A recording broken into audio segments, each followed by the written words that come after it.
morning, Ifako. Good morning, Lagos. Good morning, Nigeria. Welcome to newspaper review on Ifako Radio. I'm Olanireti, Ololade, and with me is Olaniyi David, good morning. I'm sure you all have a wonderful weekend. Welcome to the newspaper review on Ifako Radio. And this morning I'll be starting with the Nation newspaper.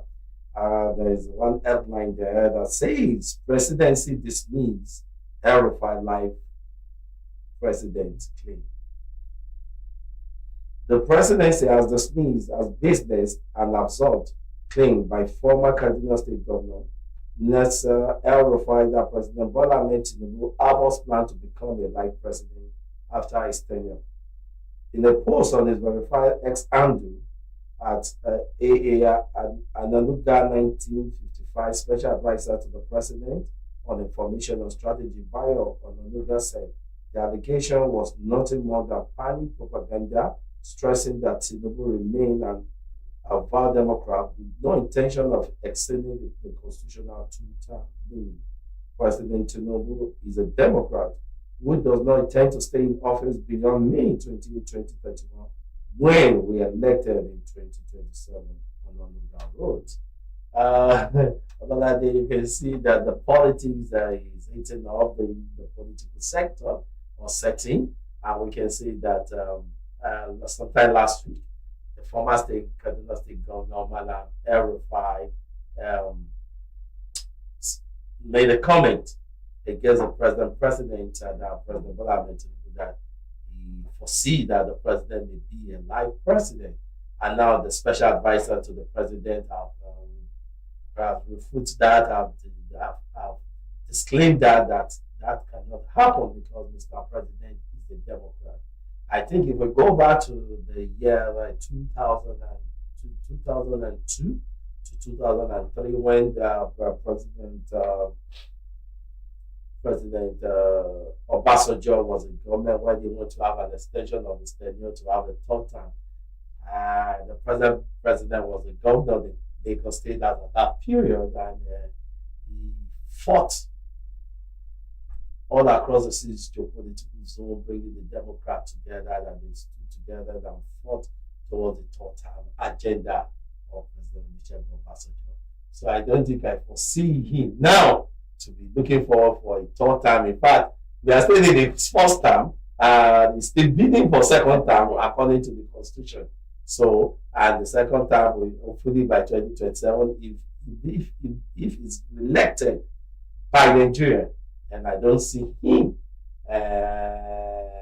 clamoring for a third time, talk less of live presidency. And of course, in Nigeria, this is not banana nation now. So there's a constitution. This is Nigeria. So if we can achieve that in 2002, 2003, I think we can achieve that. I don't see the president staying beyond second term as provided by the Constitution of the Federal Republic of Nigeria as amended. What do you say about that? it is good that the presidency has debunked the news as unfounded because definitely we all know that everybody will stand for democracy. So it is not possible for citizens to look at somebody proclaiming himself or trying to be a life president. It's not possible. It won't work in Nigeria. Nigeria is a democratic country, so the claim is unfounded as that's been yes, so it's unfounded. That's why it's been debunked by the I don't essence. see it working. I don't think that can happen in Nigeria. Even it is even too early for such claims. Like you said earlier, sir. Yeah. We are still using his first term. In fact, in the second year edit towards the third year of the first term. It's too early for such claims or such. Even to me here, I think it's just fallacious. I think it's just political gimmick. Exactly. Maybe because of the so-called coalition party. I'm not speaking for Mr. President, but I believe that Mr. President is a man of rule of law. He's a Democrat, and he stands by the Constitution of the Federal Republic of Nigeria. So, well, we'll see how it unfolds from Ifako Radio. We'll keep giving you more information from the newspaper review all across the Federation. So, do you have any other paper there? Okay, I have a news from Punch. Union imposed truck charges, post-war price hikes, Dangote. And the news body says Africa's richest man and president of Dangote Group, Aliko Dangote, has accused the Nigerian Union of Petroleum and Natural Gas Workers of collecting as much as 50,000 naira on every truck that loads fuel at the refinery, warning that such charges ultimately push up fuel pump prices and burden consumers. While Nupen neither confirmed or denied the allegation, industry experts on Sunday wondered how the oil union became a tax collector, stressing that such actions would definitely raise the pump prices of refined petroleum products.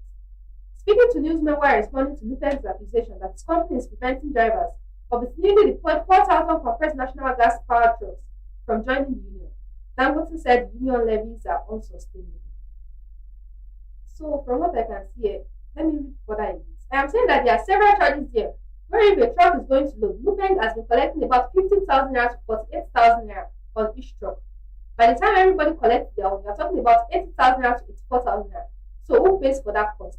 The customer actually pays. I think that is the highlight of this news. Whatever policies that are being made, the final burden is coming on with the consumers. So if Dangote is standing for, definitely also every organization has its procedure, steps, bodies, and all that. So Nupen on its own part, they are fighting for their rights to an extent. I can understand that. But if I'm coming from the consumer aspect, I would also feel overburdened to bear more burden. We all are looking forward to and hoping for the reduction of fuel prices. So we consumers will definitely want to stand by Dangote. Who doesn't want to join?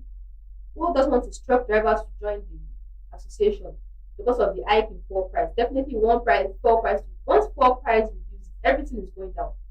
Is it food, transportation, everything is going to cut a lot of costs for us. So if that is the way forward. I think I agree with you because with what Dangote is saying, is the final consumer that bear the brunt. And Nupen, we know right from the onset that Nupen is the umbrella body for the people that are working in the gas and petroleum industry. But the issue is that now the question should it be that because you're working in an oil and gas industry, you will join Nupen? One. Two, I know that Nupen ought to be like a pressure group. But now if we look at their bylaw, are they really standing by their bylaw or they are they've stepped their feet off their bylaw? And members should not be forced, staff should not be forced to join the member of Nupen. Now, if truly the allegation by Dangote to Nupen is that each truck paid 50,000. They said Nupen did not deny or confirm the allegation. So if truly, we are not there, we are just reading on the pages of the newspaper. If truly that they are being charged 50,000 naira, I think that is very, very high because transporting, we know that we don't really have real system of transporting fuel. But we are making use of these trucks, the Dangote trucks, and every other trucks that are going from one state to another, one community to another across the federation. And there's cost of maintenance, there's cost of paying the driver, there's tires to buy, there is gas, there's service to make, and all these things being put together. If we don't have additional 50,000 naira, so the Nigerian who are the final consumer ended up paying for this price because what the man is trying to say is that he's trying to go. I know that the issue started because the man wants to be lifting fuel from the refinery to the final consumer, and that is the issue that Nupen don't want. They don't want it to happen because they believe that it's not going to bring food on their table anymore. Exactly. So, and when two elephants are fighting the grass, and what are the grass in this time around? Are the final consumers. So, I think that they need to try to stop them and let them resolve this issue amicably. And again, they should also they need to go to the court of law so that the court of law can interpret that they must that Dangote, because Dangote refinery is a private company, and the private company is a must that they must join Nupen. And if they must join Nupen, then there should be some restrictions because private companies are there. Private companies are there to also make profit, to provide service and to make profit. So if Dangote is providing service, so they must also provide make profit, and they'll be able to pay tax to the government, which is going to be for the general well-being of Nigeria. So I think Dangote has a point. They're open to, not at this time. We don't really need any war or any issue at this point in time. So, and that will take me to the Vanguard newspaper. Still on Dangote, crude oil import hit record high as Dangote refinery reshaped trade flow. Wow, I think that's a positive one. So Nigeria has recorded a sharp increase in the crude oil import by 26.5% to 5,665 and 602 metric tons in the first half of 2025.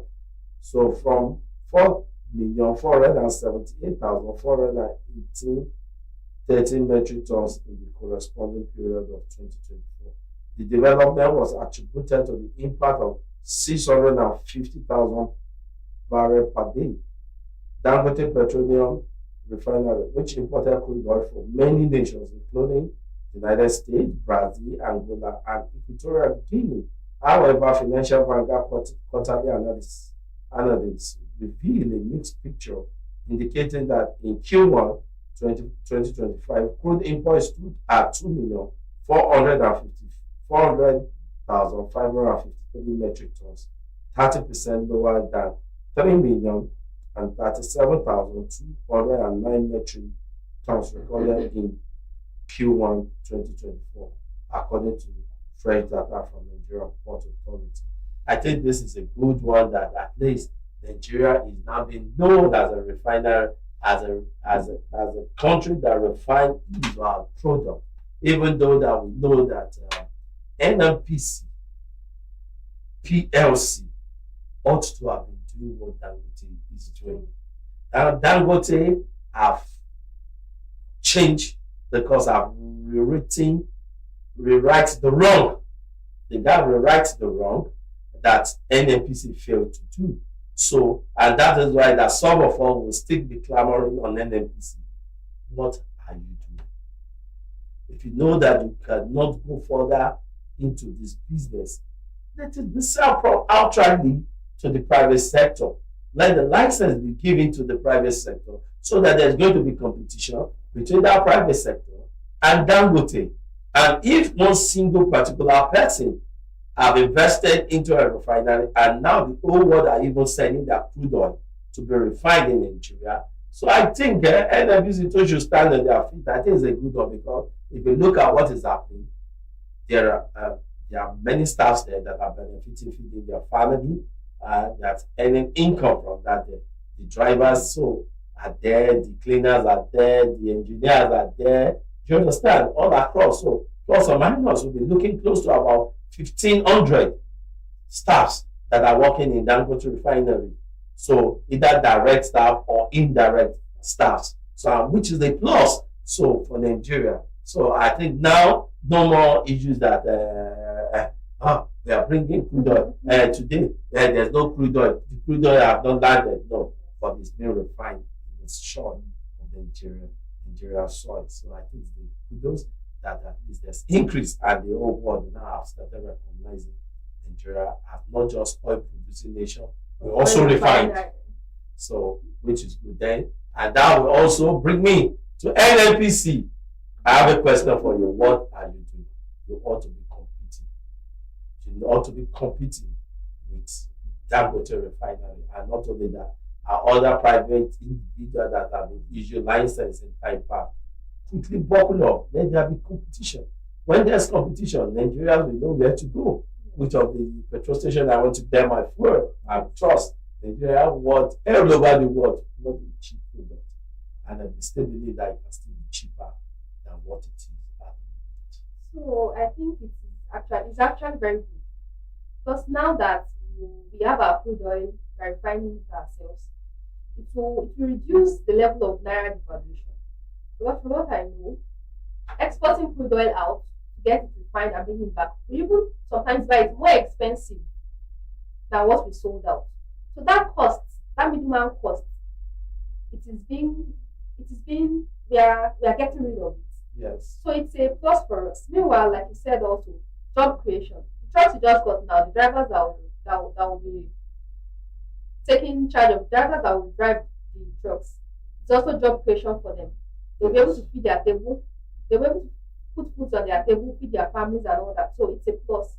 Also, the prices of food also will reduce. Definitely. Refined products. Yes, the prices will reduce. Meanwhile, cost of transportation also will drop. Like it will affect the economy generally. So kudos to that movie. Thanks to them. Okay, so I'll be going to um, the nation. First lady at 65. Tinubu pays tribute to confidant Oluremi. President Bola Ahmed Tinubu yesterday pledged glowing tribute to his wife, Senator Oluremi, on her 65th birthday, describing her as his confidant, counselor, and unwavering anchor through decades of political and personal trials. Also, Vice President Kashim Shettima, his wife, Ajia Nana, governors, and other eminent leaders felicitated the First Lady, hailing her contributions to public welfare. President Tinubu said the First Lady is not just a spouse, but a partner whose quiet sacrifices have shaped their family and impacted the nation. He said in a statement, Oluremi, as you celebrate your 65th birthday today, I honor not only the love of my life, but also a woman whose quiet strength and enduring grace has been my steadying anchor. Through every season, from the long years of struggle and political exile to leadership responsibilities, you have stood firmly by my side with dignity, patience, and devotion that words can scarcely express. You are more than a wife, you are my confidant, counselor, and steady flame illuminating my path.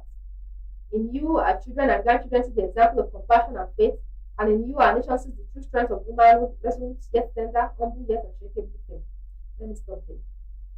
So, I celebrate the First Lady also. I will celebrate her at Ifako Radio. We say long life and prosperity. May your days be long. May you celebrate more. And I'm elated at how the president has described his wife. Aging Grace, our First Lady. We really appreciate you. Happy 65th birthday. You can see that our president is such romantic. He is, so I'm surprised though. And also, we should also put into cognizance the words he used in describing his wife. So I want to believe that, like it said, behind every successful man, there's a successful woman. Beside, no, okay, not behind. Beside, okay, beside. Yes, beside. So I want to believe she's adding impact. For him to praise her this much, impact to his leadership. So she's not just a Gen Z wife like this Gen Z generation. She's adding impact, and he appreciates the impact. He even said that Nigeria owes you more than many ever knew. So they are trying to tell us that whatever President Tinubu is doing, his wife's support, advice is also part of his administration. I think I was not there, but I have people that are very close to Ashima family. So along the line, they bring me so many things. I got some information then that most especially during the Nadeko year. So you see that the president, you can see those words that Mr. President choose. He specifically chooses. I think there was a reflection of the past when our own first ladies, they told her everything. Did not enjoy the husband as a then. When she was so, in her youth, when she ought to enjoy the husband, so they were going from one exile to another, one eating place to another during the Nadeko fight towards restoration of governance to democratic setting. So because Ashwaji Bola Ahmed Tinubu was also at the center at that period, you can know of Nadeko Radio, Nadeko period where they were fighting the men in khaki, which is the military government at the then. Ranging from IBB to Sonia Abacha, so they were able to wrestle power to when he now got to what's his name now, the military president that handed over to Olusegun Obasanjo. So I know, so I can imagine that reflection what Mr. President mean. What she went through, and that Nigeria holds. I think I I understand that language, so I can relate what she really went through because as a young, because if you look at it, let's say like that, I think that should be like around 2001, 1991, 1992. So if you look at 1991 to 1992, how many years ago? So 1991 That's to about 30, 20, over 30 something 24 years years. ago. 1994, 34 years Yeah, ago, so yes. 34 years ago. So, Yes. and at that time, if you remove 34 from 65, so you'll be able to know that at that time she ought to have enjoyed. You understand? So, couple ought to have been enjoying themselves as useful as they are at that time. But because of fighting for what they believe in, that they have the restoration of democracy, that democracy that has stopped in 1983, they wanted to be restored back. And so, and at the end of the day, here they are. They never know that what they were fighting for is going to speak for them. Yes. And now they are the fourth citizen of the Federal Republic of Nigeria. So, from Ifako Radio, Madam First Lady, we say congratulations. Happy birthday. Enjoy the rest of the year. So that will take me to the Nation newspaper. Shettima arrived New York for Hunger 80. Vice President Kashim Shettima has arrived New York, United States, to represent President Bola Ahmed Tinubu of the 80th section of the United Nations General Assembly, Hunger, which runs from Monday, September 2022 to Sunday, September 28, 2025. Shettima is scheduled to deliver Nigerian national statement at the high-level general debate, announce the country's new national determined contribution under the Paris Agreement, and participate in several bilateral meetings and side events, including Global Champion Roundtable on adequate and affordable housing. I think that's a very good one because Hunger is a very, very strategic place where both developed and developing nation comes together and discuss issue and of course and settle and discuss bilateral agreement either by trade or by investment or policies where policies are made. And not only that, so for him to go and represent the president and represent Nigeria at the Hunger 80, I think is a very good one. And most especially the one that captivates my mind is housing, because the rate Nigeria is increasing in population. Nigeria needed a good housing policy, and we need investors all across the globe to come over and invest in housing, because with the rate we are going, we don't need bungalow any longer. We need skyscrapers. So we need skyscraper because if you look, our birth rate is higher than our death rate in this part of the country. So I think it's a very good one. And of course, another one that's sweetened me in my heart is that of the vice president will be having a lot of bilateral meetings, an agreement with so many nations that will come, over 80 countries coming together, the investor or even on immigration policies and every other thing that is happening to Nigeria all over the world will be discussed on that program, in that event rather, which is going to hold for a week starting from today. So we wish them happy celebration over there in the US. We Nigeria were watching. We put our eyes glued on our TV to see how our vice president represents us well in all these policies that will be formulated at Hunger 80. It is a nice one. Even the recognition for Nigeria is a positive one. That will take me to my news from Punch newspaper. I have MDLEA, seizes heroin, cocaine, meth, skunk. Skunk in nationwide raids. The National Drug Law Enforcement Agency has intercepted large consignments of heroin, cocaine, methamphetamine, skunk, and opioids in multiple operations across Nigeria, including at the Murtala Mohammed International Airport, Lagos, and in several northern states. The statement issued on Sunday by the NDLEA Director of Media and Advocacy, Femi Babafemi, The agency said two returnees from Brazil executed a total of 116 grams of heroin and cocaine after days in observatory custody, while other suspects were caught concealing drugs in unusual ways, including in underwear, food items, and phone chargers. According to the agency, 46-year-old Ofoma Sunday was arrested on Tuesday, September 16 at Terminal 2 of MMIA on arrival from Brazil via Addis Ababa on an Ethiopian airline flight. The body scan confirmed the ingestion of illicit drugs, later executed 111 grams of heroin weighing 1.452 kg in 8 batches. The news is longer, but let me stop there. It is funny how much interception has been happening in recent weeks. I don't know if it is the new NDLEA boss that is working well, but the news has been going on and on and on. And I don't know how these people are refusing to desist from these drug sales and drug importation and exportation and all that. It is just getting too rampant. And the fact that socially we should all know that these drugs they are causing harm and hurt to those consuming it. But still, we are just being selfishly minded because of the cost or the profits they are going to get from selling those products. We are not concerned about the economy generally, the life of others, the economical impact. People, these drugs are being consumed by little children. So I believe that we should have impact anyway. From what I know, the drug bearer is a drug bearer now, and they cannot have empathy on the youth. And if we look at it generally, the average age of people that are involved in these drugs are the teenagers and teenagers. Even children. So I think the government needs to sit right. And kudos to NDLE under Obama's leadership. They've been doing a lot.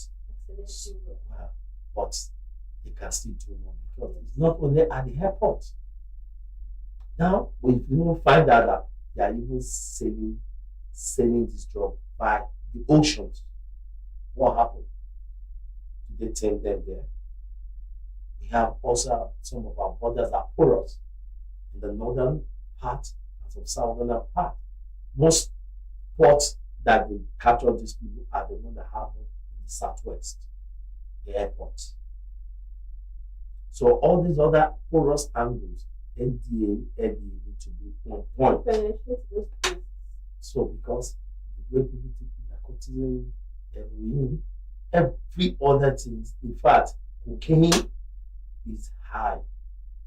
The government needs to do something. And not only the government, and this now I'm sending a message to parents, Nigerian parents. I understand the economy is hard. We need to work.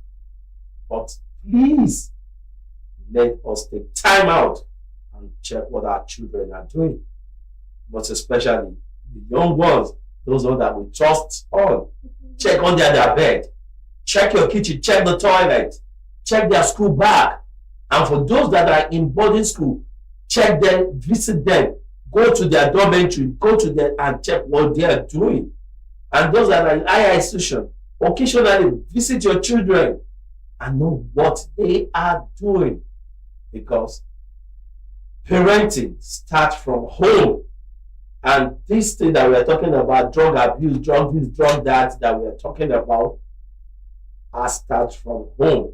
If you are not there, there's what Yoruba call Egbon Adubo. I don't know how to interpret that. Egbon Adubo. Maybe Egbon Adubo is someone that lives within the neighborhood. But it may be into drug, and they'll be using your word to be the transporter. And from transporter, the guy will want to taste it. From there, it too will become a drug bearer. So, if you look at the health hazard drugs cost in the body of all these youth, because I was surprised when the medical doctor was analyzing something to me recently. He said that, did I know that strokes? I said, what happened about strokes? These people that are like 60. He said, for where? That was what he said, for where? Are you kidding me, David? He said, so tell me. He said that they have patients that are 18, 19, 20, 25 age bracket. Stroke. And what's the cost? Drugs. Hard drugs. Hard drinks. So it leads them to strokes. So we need to be watchful as parents. We need to create time. Even under this economic hardship, father is working, mother is working, but you must still create that time for proper parenting on our children. Well, God help us as parents also. Yes. And help the economy at large also. Everybody should also try. It's not just limited to it being your ward or child. Everybody around you. You should check also. Inform police if necessary about the use of drugs. Also. Because a long time ago we have communal parenting. But I know due to insecurity issue and not trusting even your own blood, that is why that everybody is now leaving to say, oh, to your tent, Israel.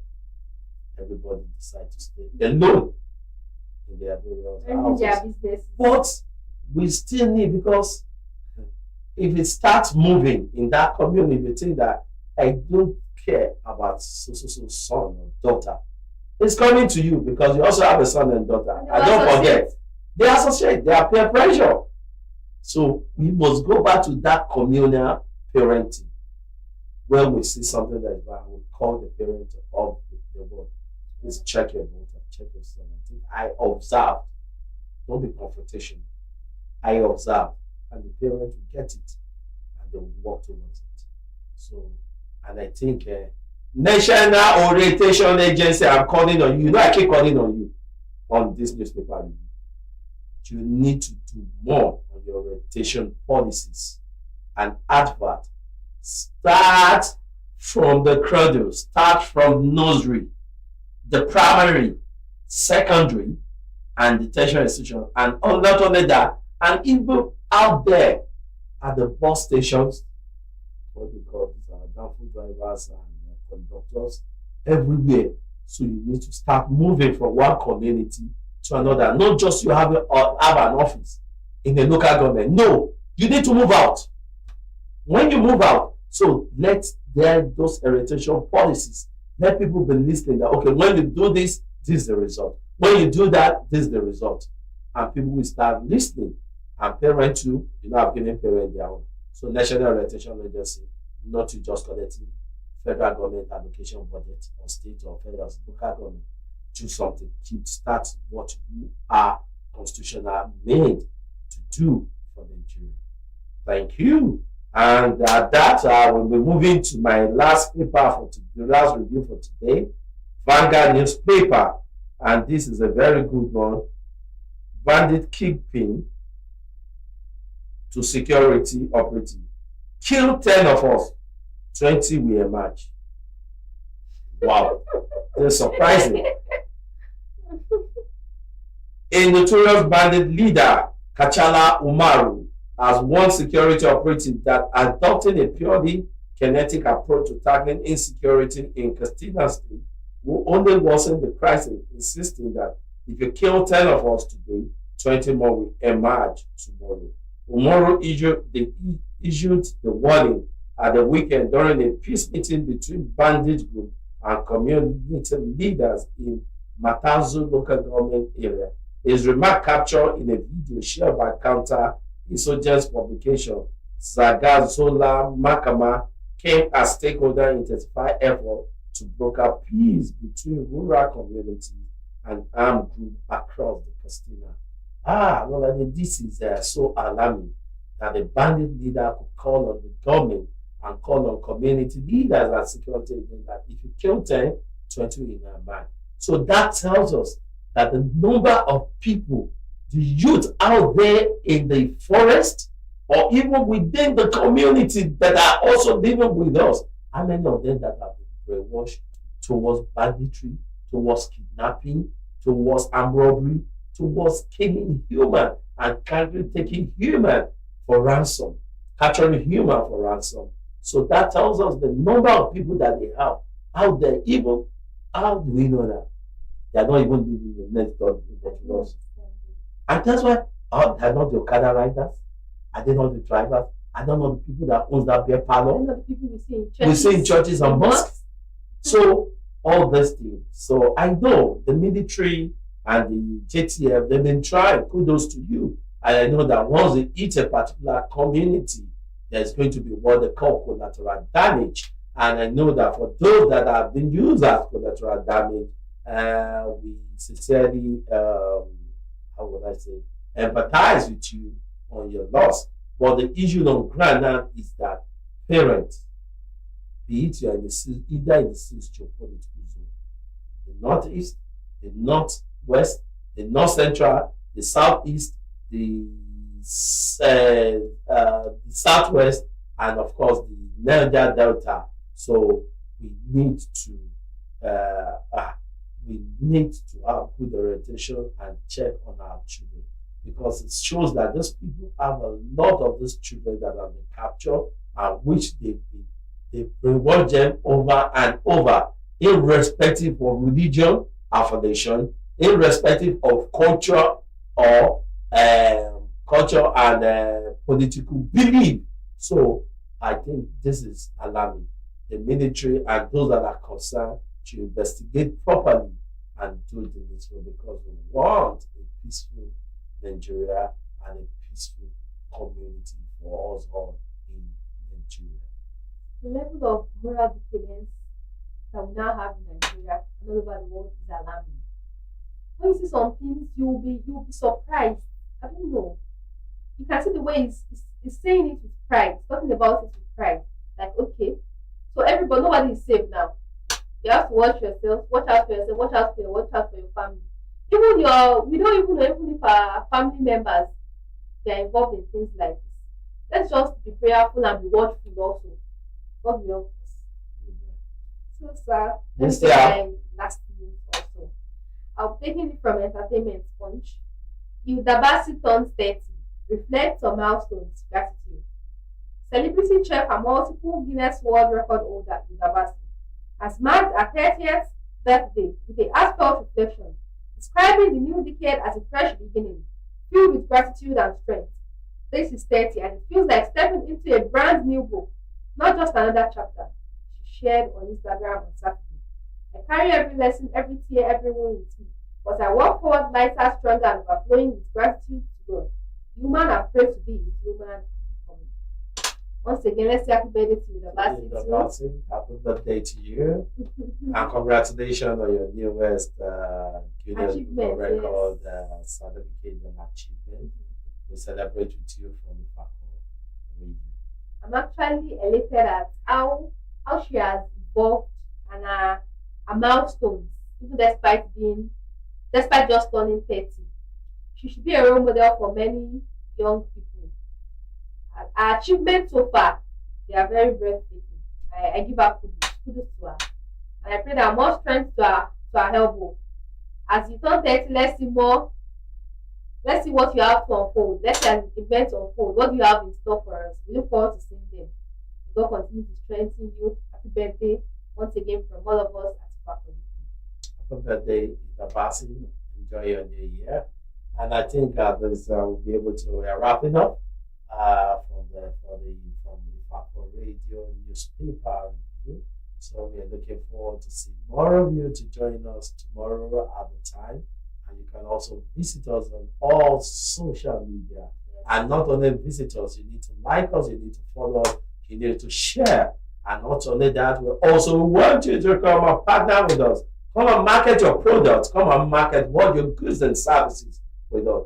We are open. We have open doors. And of course, trust us.